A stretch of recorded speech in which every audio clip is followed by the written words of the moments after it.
আসানসোল দক্ষিণের বিজেপি বিধায়িকা অগ্নিমিত্রা পাল রানীগঞ্জের তিরাট ব্লকে পাড়ায় পাড়ায় দিদিভাই কর্মসূচি করছিলেন। অভিযোগ, সেই সময় তাকে জেলা পরিষদের কর্মাধ্যক্ষ তৃণমূল নেতা সুবীর বন্দ্যোপাধ্যায়ের নেতৃত্বে মহিলা কর্মীরা তাকে ঘিরে রাখেন। তবে সুবীর বন্দ্যোপাধ্যায়ের দাবি, তার সঙ্গে যে 10 জন এসেছিলেন তারা এই পাড়ার কেউ নন।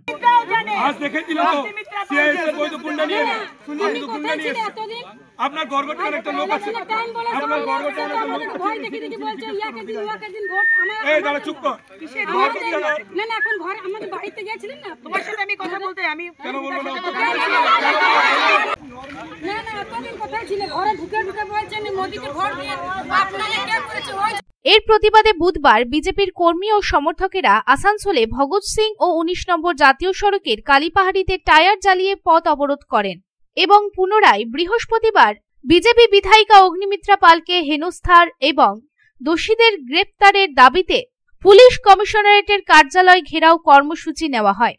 আসানসোলের বিএনআর মোড় থেকে এই ঘটনার তীব্র প্রতিবাদে বিজেপি বিধায়িকা অগ্নিমিত্রা পালের নেতৃত্বে আসানসোলের সংশোধনাগার সংলগ্ন আসানসোল দুর্গাপুর পুলিশ কমিশনারেটের নবনির্মিত ভবন পর্যন্ত মিছিল করা হয় এবং আসানসোল দুর্গাপুর পুলিশ কমিশনারেটের ভবনের সামনে গিয়ে ধর্নায় বসে তীব্র প্রতিবাদ জানানো হয়।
তবে এর মধ্যে পুলিশ ও বিজেপি কর্মীদের সাথে ধস্তাধস্তি হয়।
বিজেপির কর্মীরা অভিযোগ করেন, এই ধস্তাধস্তির কারণে তাদের দলেরই এক মহিলা কর্মীর হাত কেটে যায় এবং তারপরেও চলে তীব্র বচসা। পরিস্থিতি উত্তপ্ত হয়ে ওঠে এবং বিজেপির কর্মী ও সমর্থকেরা বিক্ষোভ দেখাতে থাকে এবং ব্যারিকেড ভেঙে কমিশনারের অফিসে ঢোকার চেষ্টা করে। এরপরেই শুরু হয় পুলিশের সঙ্গে ধস্তাধস্তি।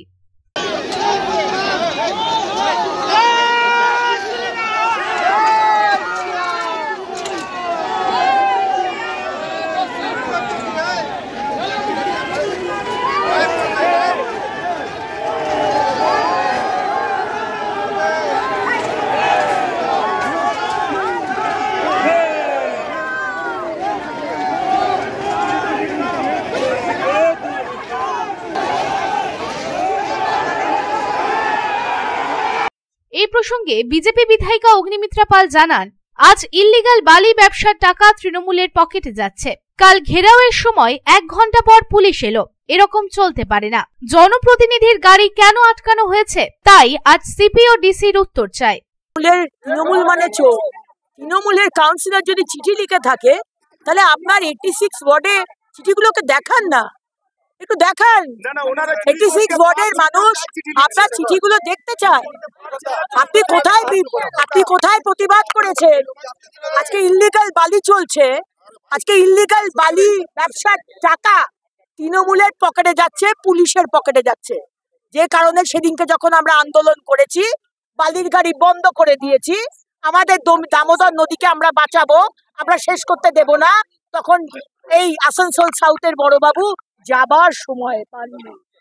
কালকে আমাকে ঘেরাও করা হলো, কিন্তু 1 ঘন্টা বাদে পুলিশ এলো। কিন্তু আজকে যখন আমরা উত্তর চাইতে আসছি, তখন আমাদের লাঠিচার্জ করছেন।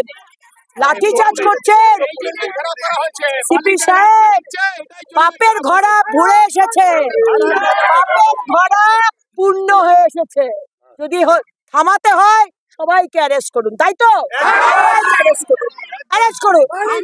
আমরা জানতে এসেছি জনপ্রতিনিধিকে কোন এখতিয়ারে গাড়ি থামানো হয়। একজন গুন্ডা, একজন জেলা পরিষদে পঞ্চায়েত মেম্বার টিএমসির মদ্যপান করে, হাফ প্যান্ট পরে, খালি হাওয়াই চটি পরে এসে, অবশ্য আমাদের মুখ্যমন্ত্রী হাওয়াই ছুটি পরেন, অনেক কয়েক হাজার টাকার হাওয়াই ছুটি, এসে আমার গাড়ি আটকাচ্ছে না, আর পুলিশ এসে নেগোশিয়েট করছে। এই রকম চলতে পারে না। আমরা সিপি বা ডিসি এসে আমাদের বলুন জনপ্রতিনিধির গাড়িকে কেন আটকানো হয়েছে। আগামী দিনেও যেটা হবে না। আজকে কুন্ডুবাবু বলছেন আপনি কি আমাকে জানিয়ে গেছিলেন? কুন্ডুবাবু আমি জানতাম না বিজেপির বিধায়ক পুলিশকে জানিয়ে নিজের এলাকাতে যাবে, এটা আমি জানতাম না। যখন ওনাদের যে জেলা পরিষদের মেম্বার, সে কি আপনাকে জানিয়ে, ফোন করে জানিয়ে আমার গাড়ি আটকেছিল? আপনাদের জানাতে হয়। সুতরাং আমাদের গাড়ি যদি, জনপ্রতিনিধি গাড়ি যদি আটকায়, তার জবাব দিতে হবে সিপি বা ডিসি। বাইরে এসে জবাব দিন, আমাদের আশ্বাস দিন, আশ্বস্ত করুন যে আগামী দিনে আমাদের গাড়ি আটকানো হবে না, নয়তো এই আন্দোলন আমাদের লাগাতার চলবে। আর মমতা ব্যানার্জি, আপনি যদি মনে করে থাকেন যে এসআইআর এ আপনার রোহিঙ্গা বাংলাদেশি মৃত ভোটারদের নাম কেটে গেছে বলে আপনি বুঝে গেছেন আপনি জিততে পারবেন না, তাই আমাদের গাড়ি, বিজেপির গাড়ি কার্যকর্তাদের আটকাবেন, আমরাও কিন্তু আটকাতে পারি। তৃণমূলের বিধায়ক, তৃণমূলের জনপ্রতিনিধিদের গাড়ি আমরাও কিন্তু আমাদের কর্মীদের দিয়ে আটকাতে পারি, কিন্তু আমরা সেই লেভেলে নামবো না, সতর্ক করে দিচ্ছি। আসানসোল থেকে সন্তোষ মণ্ডলের রিপোর্ট, পাবলিক টাইমস।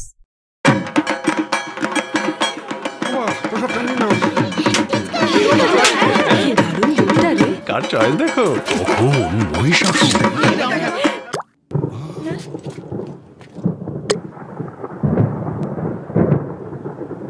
পুজোর আড্ডায় ব্রেক চেঞ্জ করে নাও, ঠিক নো মাথায় হাত। লেটস গো টু পুজোর সকাল বিকেল সেই ডুব দিতে যায় আড্ডাতে, ছাদেই বাঁধন হারা ভরসা দিচ্ছে টাটা স্ট্রাকচারা।